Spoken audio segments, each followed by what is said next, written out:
Durante una operación nocturna en la selva, descubrimos algo que no figuraba en el informe de inteligencia, y nunca debimos acercarnos. Me llamo Esteban Ruiz, tengo 28 años y soy soldado profesional del Ejército Nacional. Llevo 5 años en activo, y desde que me asignaron a la Brigada de Selva Neno 24, he patrullado más terreno hostil del que quisiera recordar. Lo que más se repite en este trabajo es el silencio, pero a veces, el silencio es una advertencia. Esta historia ocurrió durante una operación que oficialmente no existe. Un operativo de reconocimiento en la frontera sur, entre el río Caquetá y una franja boscosa que ningún civil pisa. El objetivo era sencillo: verificar coordenadas sospechosas detectadas por un dron de inteligencia. Un punto rojo, sin explicación, en medio de la selva virgen, sin cultivos, sin campamentos ilegales, nada. Nos enviaron de noche para no levantar alertas. Éramos 7 hombres, 2 cabos, 4 soldados y un suboficial a cargo, el sargento Primero Córdoba, un veterano con mirada de acero que ya había visto demasiado. Salimos en helicóptero a las 20:00 horas, nos dejaron a 6 kilómetros del punto y entramos por tierra con visión nocturna, equipo liviano y comunicaciones restringidas. La orden era clara: no intervenir, solo observar, registrar y salir antes del amanecer. La humedad era como una capa en la piel. Cada paso sobre la maleza parecía más pesado que el anterior. El monte estaba tan denso que apenas podíamos movernos en línea recta. No había ruidos de aves ni insectos, solo ese aire denso, como si estuviéramos entrando en un lugar prohibido. A las 00:47 llegamos al sitio, y ahí fue cuando todo se volvió raro. En medio de la selva espesa, apareció una zona despejada, perfectamente circular, de unos 25 metros de diámetro. La tierra estaba seca, el pasto cortado, no había señales de macheteo ni huellas. Era como si algo hubiese arrasado la vegetación desde el cielo. Pero eso no fue lo peor. En el centro del claro había una estructura cuadrada de concreto, baja, sin ventanas, con una única puerta metálica, oxidada y sin marcas visibles. No tenía insignias, ni símbolos, ni códigos. Nada. Como si hubiera sido olvidada por el mundo. Córdoba levantó el puño en señal de alto. Nadie se movió. Apenas se oía nuestra respiración bajo los cascos. «Esto no está en el plano», murmuró el cabo Herrera, revisando su GPS. «Según esto, estamos en zona virgen. Aquí no debería haber nada». El sargento no dijo nada, solo observaba la estructura, y luego, sin más, ordenó: «Revisión perimetral. Nadie entra todavía». Fue en ese momento que escuchamos el primer ruido, un golpeteo suave, desde dentro de la estructura, como si algo, o alguien, estuviera tocando suavemente desde adentro. 2 veces, luego 3. Toque, toque, toque. Nos miramos sin hablar. En el ejército no se cree en fantasmas, pero todos lo escuchamos. Y entonces Córdoba, muy serio, dijo: «Apaguen las luces, nadie haga un solo ruido». Y así, en la oscuridad más absoluta, nos quedamos, esperando, sin movernos, sin hablar, sin siquiera respirar fuerte. Fue entonces cuando la puerta se abrió sola. La puerta chirrió al abrirse, como si llevase años sellada. El metal raspó el marco y dejó escapar un olor extraño, como a humedad encerrada. Y algo más, algo ácido, penetrante, que ninguno supo identificar. El sargento Córdoba levantó el brazo lentamente y susurró por el intercomunicador: «Formación de entrada. Cubre, Herrera. Torres, conmigo». Encendimos solo las luces infrarrojas de los visores. El interior de la estructura era un pasillo estrecho, de paredes grises, con restos de pintura militar antigua, y el suelo cubierto por una delgada capa de polvo. No había telarañas, no había insectos, nada. Avanzamos con cautela. Cada paso sonaba hueco, como si el lugar estuviera más vacío de lo normal, más seco, más muerto. A unos 7 metros el pasillo se abría en una pequeña sala con paneles eléctricos oxidados, algunos cables sueltos y una mesa metálica anclada al piso. Había papeles rotos, pero sin texto legible. Solo manchas, humedad y lo que parecían ser símbolos dibujados a mano. Círculos concéntricos con una línea cruzando el centro. El cabo Herrera, que había servido antes en inteligencia, tomó una foto y murmuró: «Esto no es lenguaje militar, ni ruso, ni nada de lo que yo conozca». Pero lo más inquietante no era eso. Era el sonido. Un zumbido grave, muy leve, que se oía al fondo, como si viniera de debajo del piso, como un motor viejo funcionando, pero sin vibración. «¿Eso está grabando?», me preguntó Córdoba. Asentí. Llevaba una cámara táctica adherida al pecho. Él se volvió a los demás. «Revisamos rápido y nos vamos». Al fondo, una puerta más pequeña llevaba a un nivel inferior. Una especie de escalera descendente, hecha de metal corroído. No estaba en buen estado, pero el sargento bajó primero sin dudar. Lo seguimos uno a uno, en silencio. El aire abajo era más frío, y con cada peldaño el zumbido se hacía más claro y molesto. En ese segundo nivel había algo que no esperábamos ver. Una sala subterránea con camillas metálicas alineadas, como una especie de antiguo laboratorio o enfermería.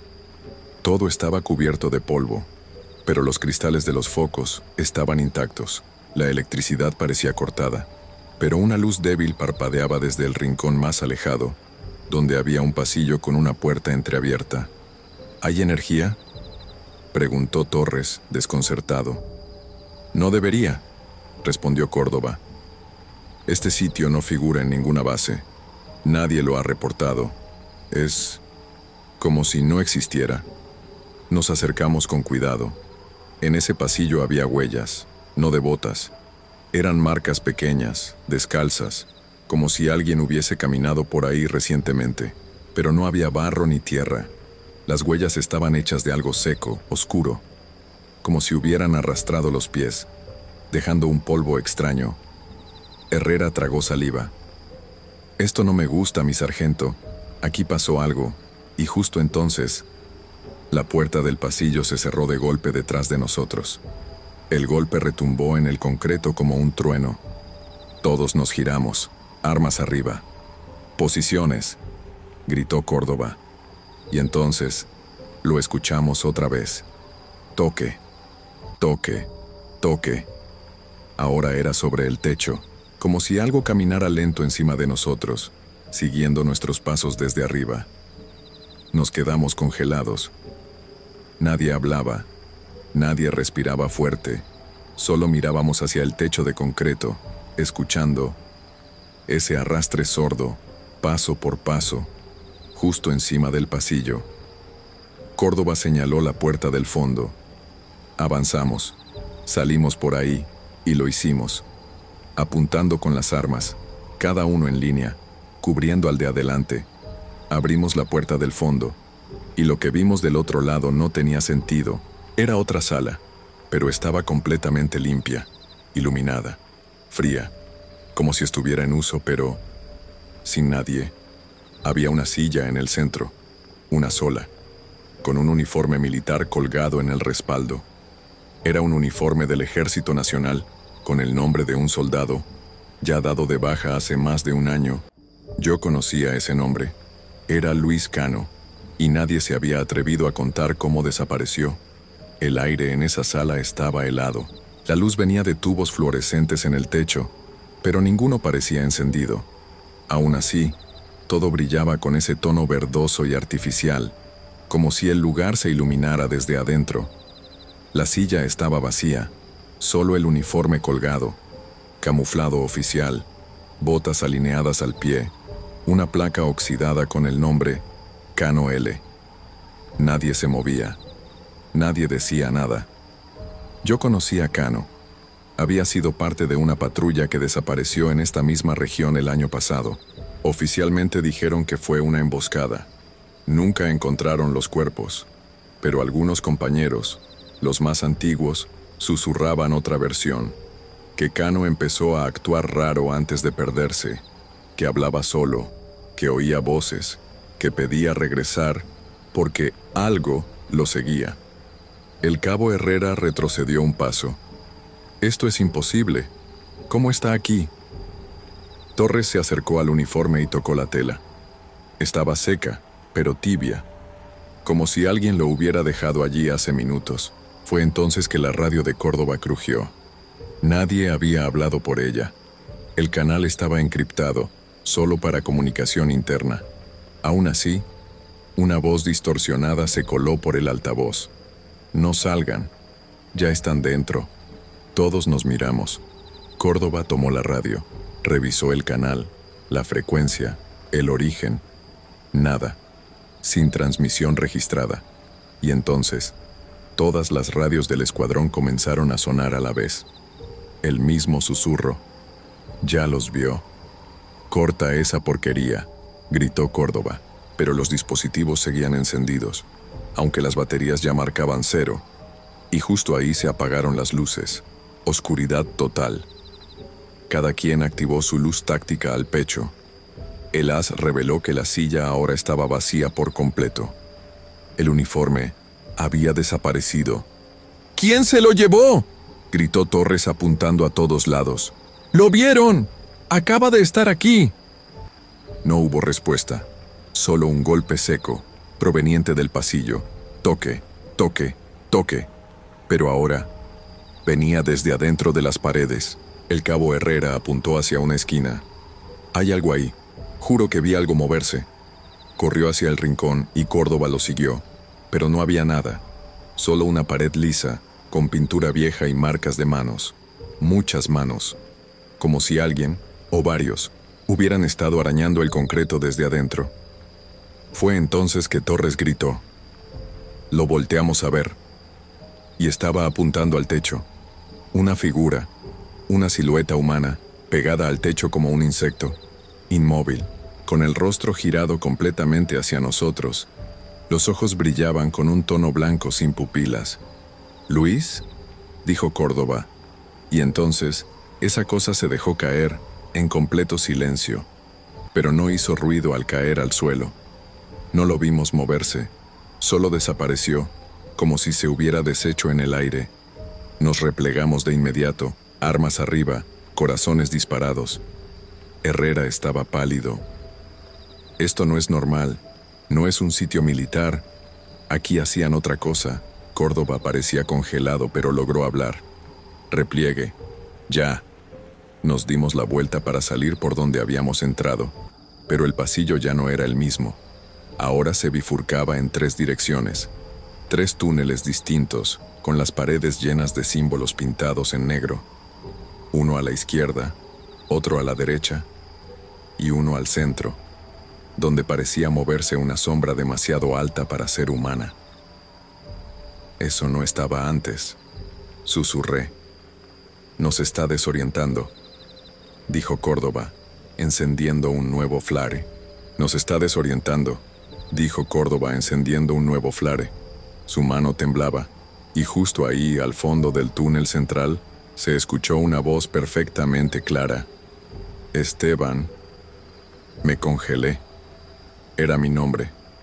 Mi nombre dicho con una voz que no era humana, pero que lo conocía bien. El flare parpadeó. Las paredes comenzaron a latir como si el concreto respirara. Y entonces, uno de los soldados ya no estaba con nosotros. Torres había desaparecido, sin un ruido, sin dejar rastro, solo su radio, tirada en el suelo, emitiendo estática. Torres ya no estaba, solo su radio, encendida y lanzando una estática entrecortada que parecía susurrar, como si alguien, o algo, estuviera usando ese canal para imitar nuestras voces. «Aquí, Torres. No me dejen solo», se escuchó desde la radio, pero sabíamos que esa no era su voz. Córdoba pateó el dispositivo con fuerza. Nadie lo recogió. Nadie quería tocarlo. Herrera ya no decía nada. Estaba temblando. Miraba fijamente uno de los símbolos en la pared como hipnotizado.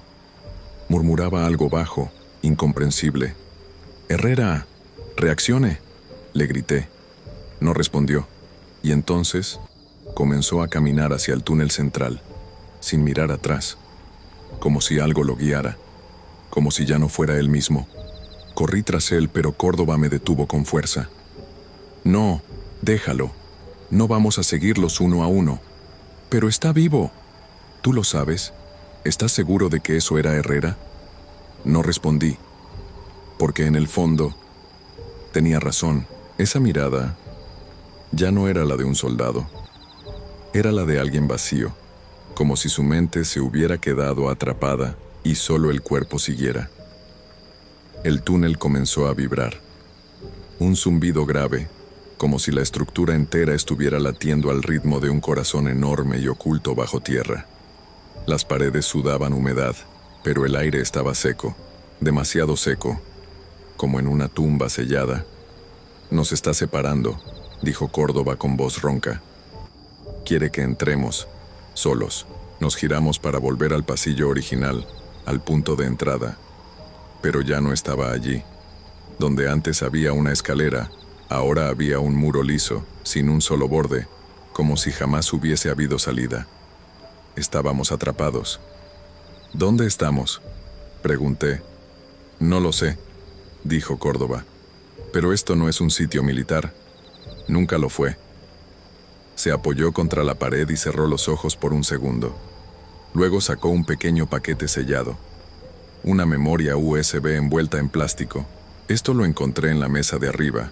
No le dije a nadie. Me quedé mirándolo. «¿Y qué contiene?». «No lo sé. Pero si salimos de aquí, debe entregarse en comando. Nadie más». Me guardó la memoria en el bolsillo del chaleco. Lo miré a los ojos. Córdoba ya sabía que no todos íbamos a salir. Fue entonces que la luz volvió, pero no como antes. Una luz roja, pulsante, inundó los pasillos, y la figura volvió a aparecer, al fondo del túnel, caminando hacia nosotros. Era Cano, pero su rostro estaba distorsionado, como si no terminara de ser carne ni sombra. Los ojos vacíos, la boca moviéndose sin sonido, pero su mensaje sí lo oímos. No con los oídos, sino en la mente. No es un lugar, es un umbral. Ustedes lo cruzaron. Ahora le pertenecen. Córdoba disparó 3 veces. Las balas atravesaron la figura sin efecto, como si disparara a una ilusión, o peor aún, a una idea. Todo comenzó a temblar. Las luces parpadearon. El suelo crujía. El aire se volvió imposible de respirar. Y entonces, desde todos los túneles, empezaron a salir más figuras. No solo Cano, decenas, todos con uniforme militar.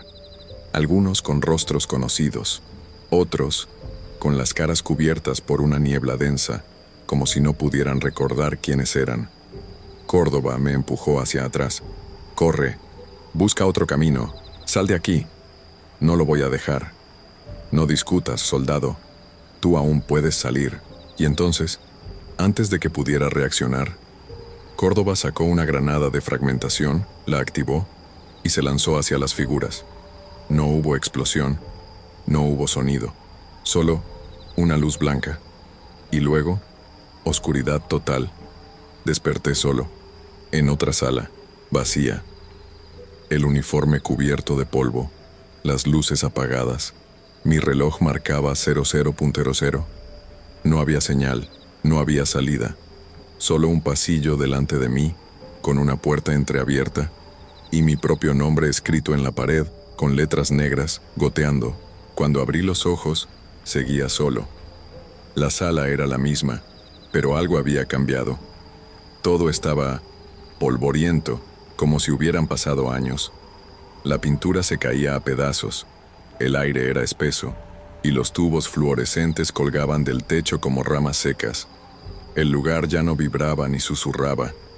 Era un silencio total, como si el complejo hubiera exhalado su último aliento. Revisé mi equipo, sin señal, sin compañeros. La memoria USB seguía en el bolsillo. Me obligué a caminar, atravesé pasillos que ya no reconocía.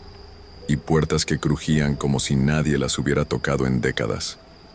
No había sangre, no había cuerpos, solo rastros apagados, como si todo lo que ocurrió hubiera sido un eco, un ensayo. Cuando finalmente encontré la escalera de salida, la luz natural me cegó. Era de día, pero no como cuando entramos. El sol estaba en otra posición. El viento traía otro olor. Logré llegar a la carretera a pie. No había señales de los vehículos, ninguna marca, ni rastro de la entrada del complejo, solo maleza y tierra removida, como si el sitio entero hubiera sido tragado por la tierra. Horas después, me recogió una patrulla local. Expliqué que formaba parte de una operación especial. Nadie entendía de qué hablaba. No tenían registros de un despliegue militar en la zona. No conocían a mis compañeros. Ni siquiera encontraron mi nombre en las bases activas.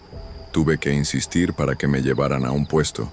Allí presenté el número de misión, la clave de comando, la unidad, todo. Ningún dato coincidía.